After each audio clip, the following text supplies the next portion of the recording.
You're listening to Talking to Teens, where we speak with leading experts from a variety of disciplines about the art and science of parenting teenagers. I'm your host, Andy Earle.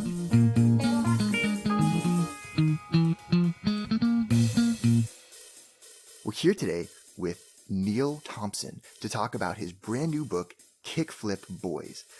Neal is a journalist. He's the author of 5 books, including A Curious Man and Driving with the Devil. He's been a writer forever. He's written everywhere from Esquire to Outside to Men's Health magazine. His new book, Kickflip Boys, is a memoir, and it's a story of his 2 beautiful but highly rebellious skateboarding sons and how he becomes a skate dad himself. So interested to talk to Neal about how he dealt with some of these crazy challenges during the teenage years and ultimately what lessons he learned that other parents can take away from this. So the book is Kickflip Boys. It's really fun, and it's an interesting way to structure a book because it's sort of, from your perspective as a father, kind of like this coming of age story of your 2 boys, Sean and Leo, and we watch you become a skate dad as the story kind of unfolds and get caught up in this world of skateboarding and see all this beauty that's there, and then start to see the consequences as your kids get older and get into their teenage years of all this skateboarding community that they've kind of been in and all the, rebellion and stuff that's kind of associated with that community. So I thought it was really interesting to see your perspective on this because you nailed a lot of interesting things that in our research we actually talk about. And so one of them was you wrote a number of places in the book that your wife had this way of like getting your kids to open up when they maybe would open up to you because you kind of maybe would push a little too much, or she had some sort of magical gift. Can you talk about that a little bit and like what you think it is about her that is able to do that? Yeah. No, it's an interesting piece that you picked up on there because it was one that, as our kids are getting older, I observed my wife's, the difference between her relationship with them and mine, which makes sense. She's mom, I'm the dad. By traditional sort of roles, societal roles, I'm supposed to be the bad guy and she's supposed to be the nurturing mom, right? Which is, a little gender specific there. But in our case, it was not exactly like that. I mean, we were kind of equal partners, but we had our own styles with our kids. And as you pointed out, like my style was to be involved with their skateboarding and to support it. And I loved it. I was around it all the time. I thought it was fantastic for them. I was just super intrigued by the culture and their group of friends. My wife appreciated it too. She didn't go to the skate parks as much as me. She did in the beginning when they were younger. And then as they got older and it got a little bit so like boy-centric, she kind of kept her distance a little bit. But to your question about her communication style, I guess, her way of speaking with the boys and dealing with some of the rebellion that came later, she was just much more patient. I mean, in a nutshell, right? She would not freak out like I would. She wouldn't yell and scream like I sometimes would. And instantly to go to this place of like stress and sometimes anger and shouting. She had a calmer demeanor. And I think the result of that was that the boys felt able to talk to her sometimes more than they did with me. And one example of that is just driving around. I think she learned early on that if they're in the car, it's like this bubble. It's this safe space, right? And they don't know that she's looking for information from them. It's just a place where they can feel a little bit more relaxed and able to open up. Yeah. So I think the combination of finding the right tone and the right place and the right space for them to open up to her made a big difference for her versus forcing it.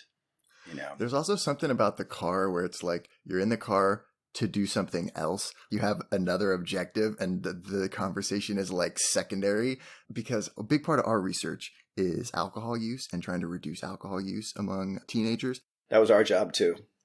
Right? I mean, as any parent knows, it's not easy. And what we have found out a lot is we're trying to reduce reactance before we give students messages about alcohol and feedback about alcohol is like so huge because the kind of kids that are drinking a lot are the kind of kids who are really, independent and free-willed kind of autonomous kids. And so they have this really strong reactance to like being told what to do.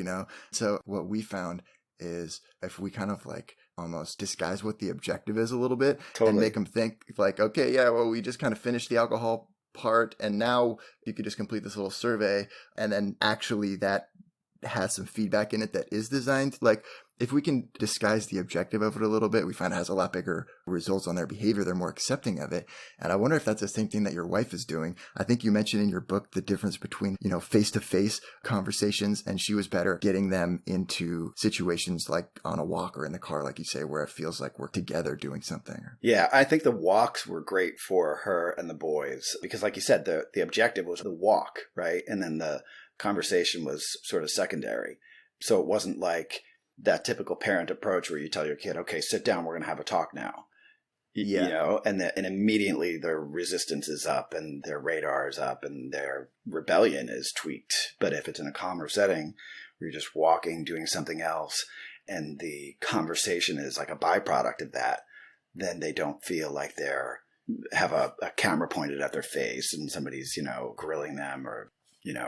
Okay, but speaking of cameras pointing at faces, another really interesting topic that emerged from this book was actually a lot about kind of the internet and about growing up in this age of iPhones and YouTube. And actually, you write here on page 86 of your book, the problem was this: as a dad in the age of iPhones and YouTube, I had access to moments that my parents never witnessed. I saw them in the wild, in action, and I was unwilling to look the other way. And it sort of happens a few times throughout the book that you find information by looking through your kids' cell phones or, kind of stealing their passwords and doing some stealthy internet sleuthing. And so that I think is such an interesting issue right now. And I think that all parents of teenagers are wondering about that. Looking back, do you think that it was a good idea to do that and to keep such close tabs on what they were doing online and on their cell phones? Or do you think that it backfired a little bit?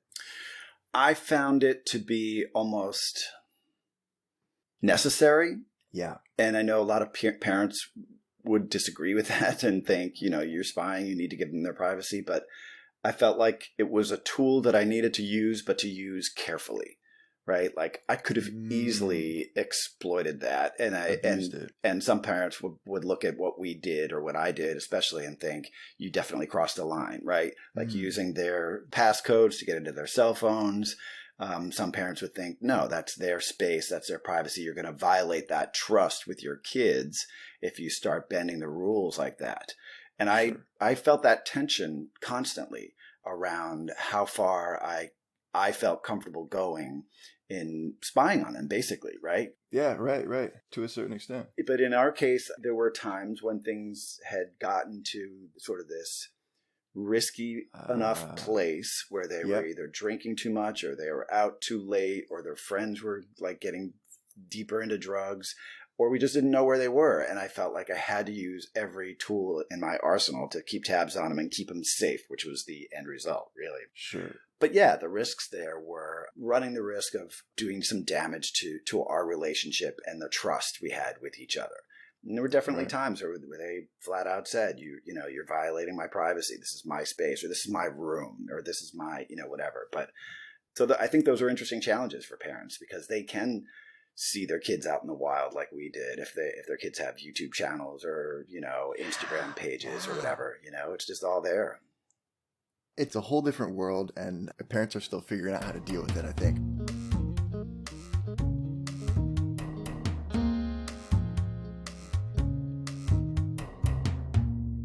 I think it's fascinating because now the book is out. Yeah. So all of the spying that you did now is public knowledge, and I assume that you've run this manuscript by your family before publishing it, right? So yeah. So I'm interested in that. Was there a lot of things in here that your kids didn't know yet? I mean, definitely some of that kind of stuff, like the extent to which you were looking through their text messages sometimes when things seemed fishy.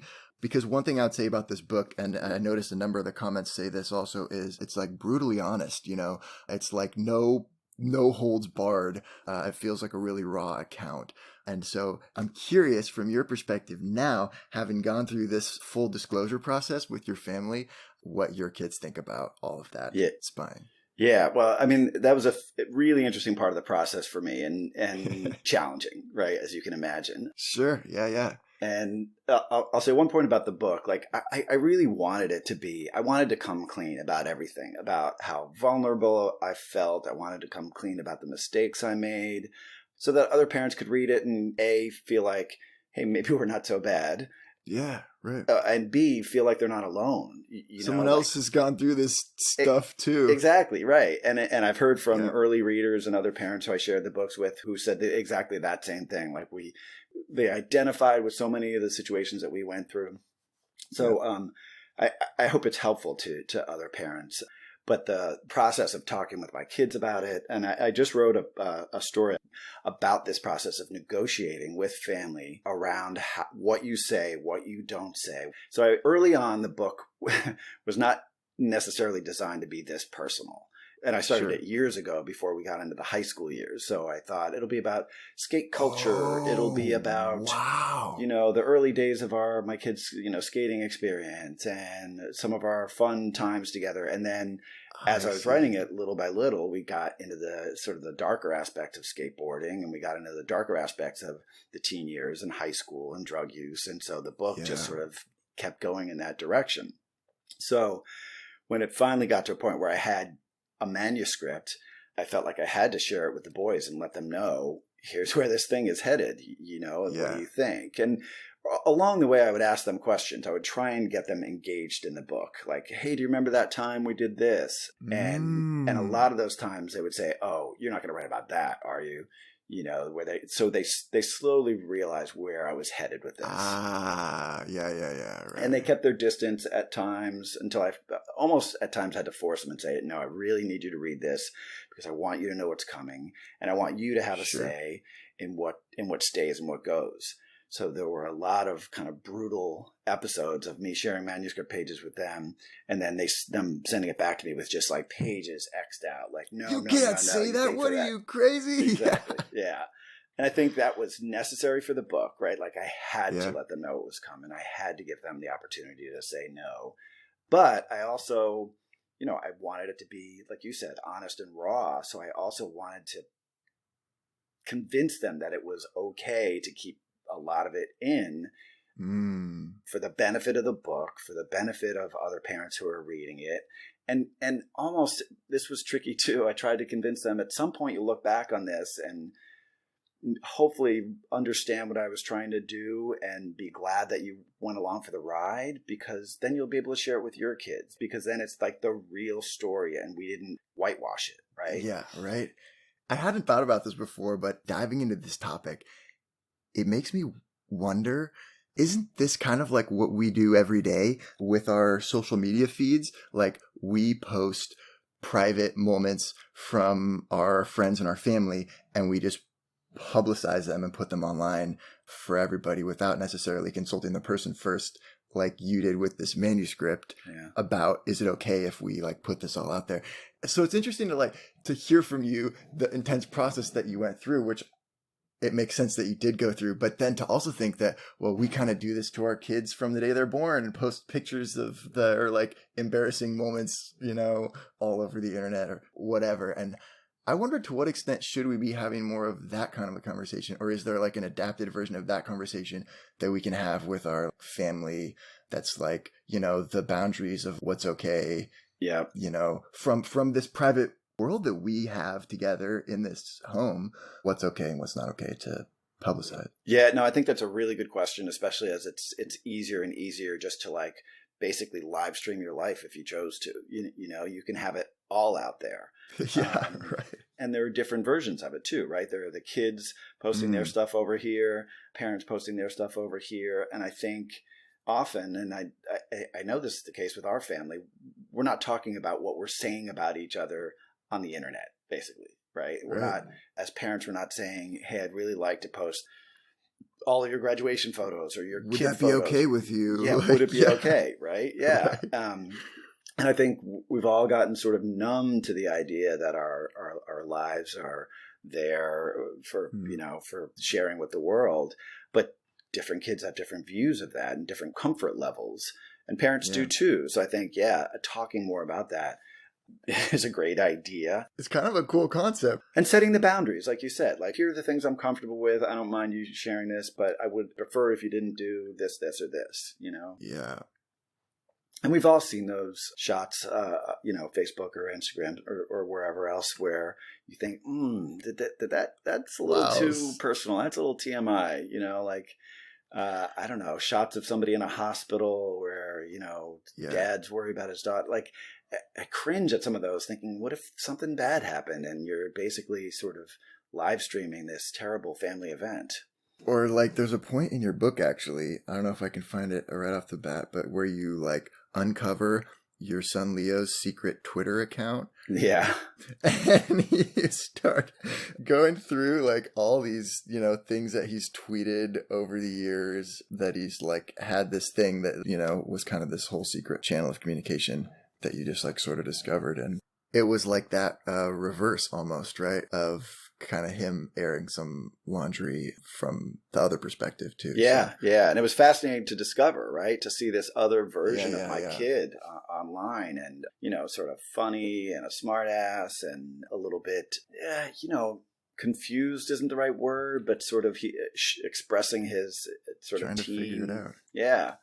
Yeah. Whatever, angst and confusion. It was a fascinating thing to see.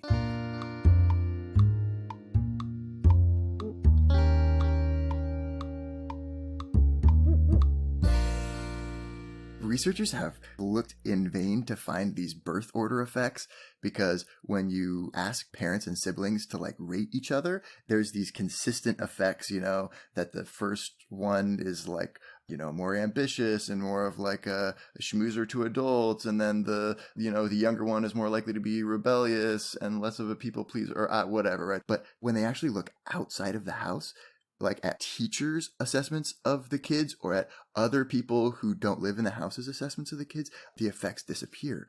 And what they've kind of come to discover is that our behavior is so context dependent. Kids, they act one way in the family and then they act a different way out in the world. So yes, there might be birth order effects in the house, but when kids get out into the world, their behavior is modified in a different way. And you kind of talk about this moment in the book of seeing your son in, I think it's his first job. He's at a grocery store and you've just had like kind of a rough morning with them or whatever, but he, went off to work and now he's bagging people's groceries with a smile and like interacting with them in a positive way that you wouldn't have pictured him doing. It was interesting. It just made me think so much about that, like context dependency. Well, and I think to that point, like on the one hand, we're talking about how you're able to see your kids in the world through social media, but you're seeing just a slice of them.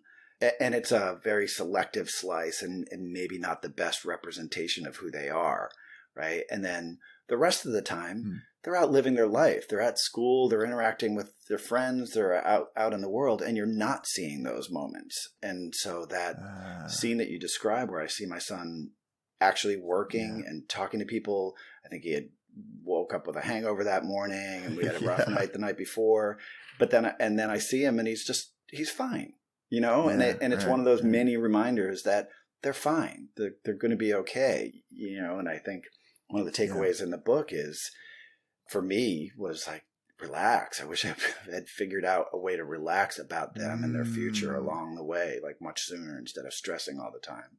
That's so interesting that you say that, because I would think that a lot of parents would look at you and say you would on the surface seem like a pretty relaxed parent in terms of, letting your kids do all this skateboarding and giving them a lot of freedoms that a lot of parents would say, is too much responsibility. We're here with Neal Thompson talking about his brand new book, Kickflip Boys. But we're not done yet. Here's a look at what's coming up in the second half of the show.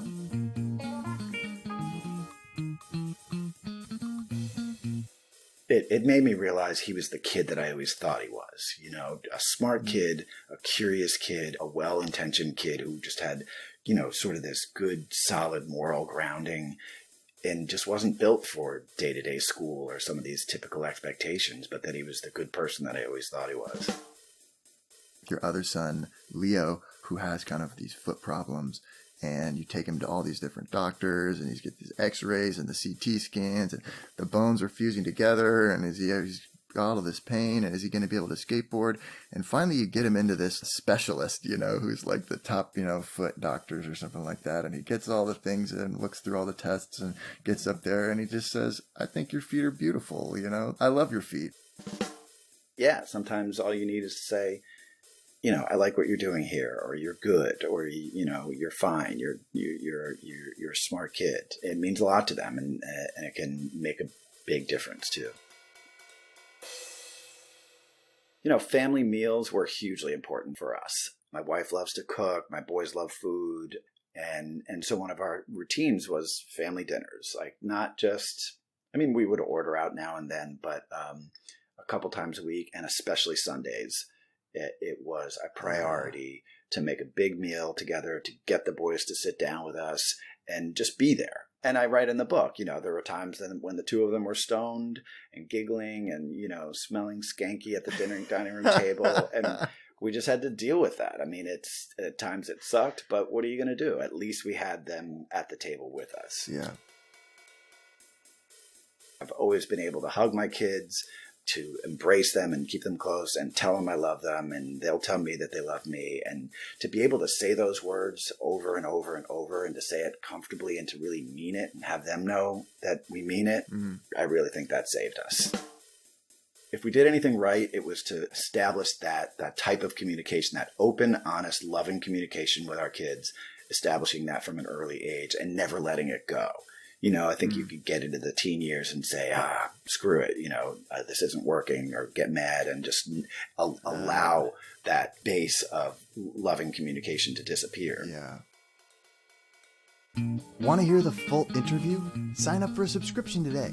You get unlimited access to all the interviews I've conducted. It's completely affordable, and your subscription helps support the work we do here at Talking to Teens. Thanks for listening. I'll see you next time.